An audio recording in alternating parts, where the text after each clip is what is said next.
work with our apples, okay? So first things first, you'll notice you probably have a sticker on the apple, so make sure you remove that and then wash your apple up really good, because notice, I don't know if you can see it, but there's like little dusty, grimy things right around the stem. So make sure you're washing this off. So I've already washed off this one. Notice it's nice and shiny. There's no sticker. There's no gunky residue in by the stem or down at the bottom. So this one is ready to go.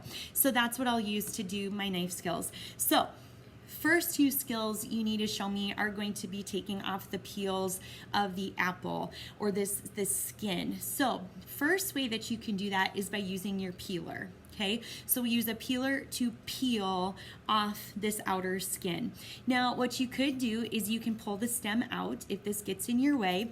Otherwise, you can actually peel around it up at the top. I'm gonna recommend that you always peel the top and you peel the bottom before you ever get into the main part of the apple, simply because you have more to grip onto and it's less likely to slip and then end up cutting yourself while you're doing the peeling.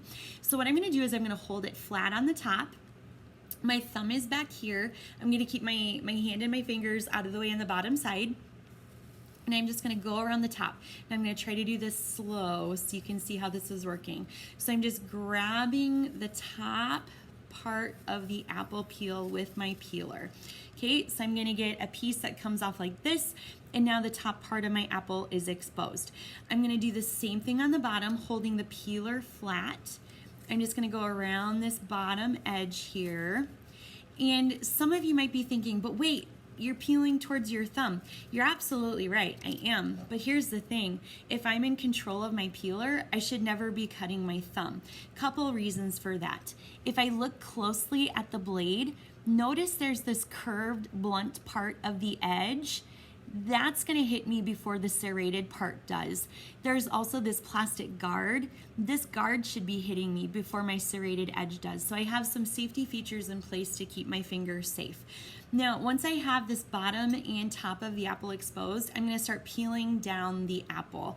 So what I'm gonna do is I'm gonna hold the peeler like this. So it's kind of like always give a thumbs up. Thumb should always be free because the thumb sits on the apple. I don't wanna see you grip your peeler like this.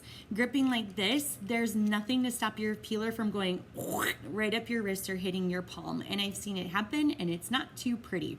So we're gonna start at the top of your apple. Thumb is on the apple. I'm gonna bring the peeler down towards my thumb. Oh look, the guard is hitting my thumb.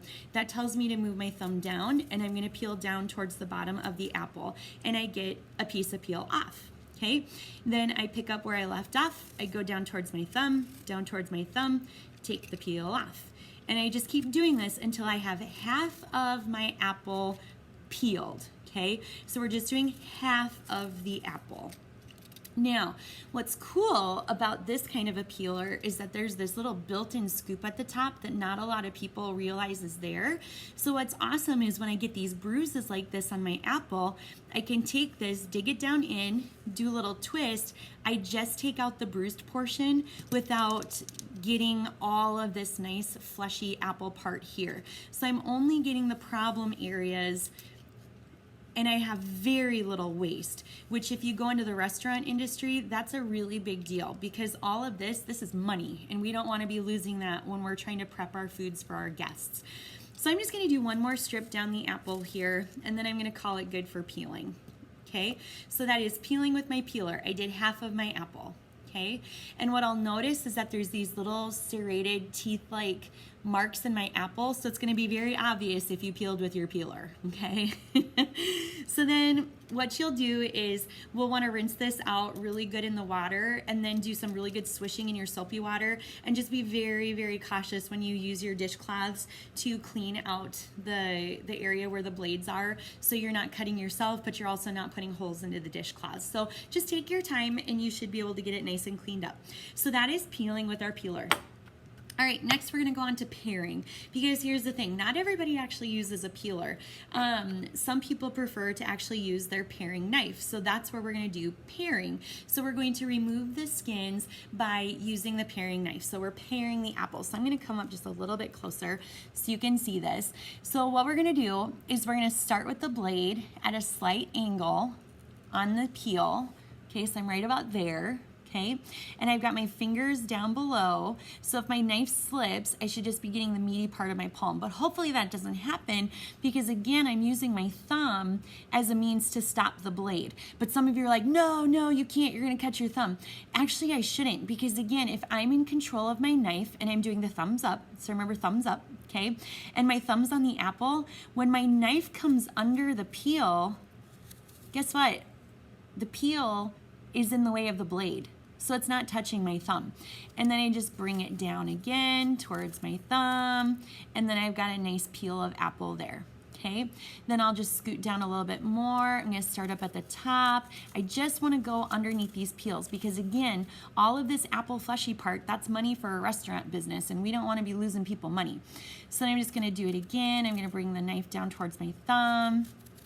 And let's say, for example, oh, you missed a piece. I'll kind of go like this for a dramatic example.